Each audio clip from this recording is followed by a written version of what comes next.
I went on your website. I got the free sample test from the LSAT website, and I'm studying. How do I approach to studying? What do I do? Do I focus on a certain area? Like, do I do the logics first, or do I jump around? What do I do?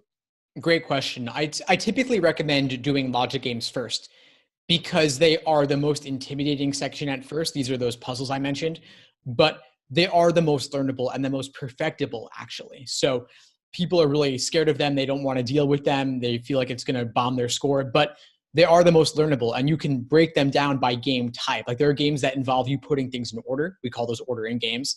There are games that involve putting things in groups, grouping games. And so you do them in order from easier games to harder games, building your understanding. So let's say you want to learn ordering games.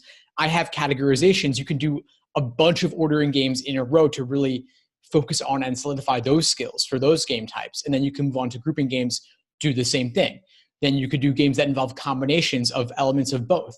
So you really build your understanding bit by bit, easier to harder, working by game type. And like I said, I did 40, 50 exams.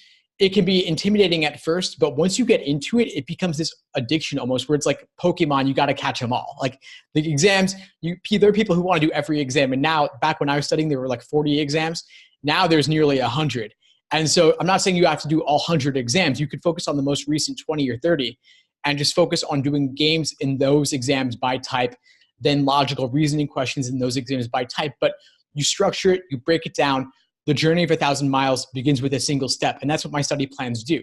They help you build the foundation first with each game type, each section type, each question type, so that you're not facing yourself with the hardest stuff first, because that'll only discourage you. Rather, you want to build your confidence taking the lowest hanging fruit first.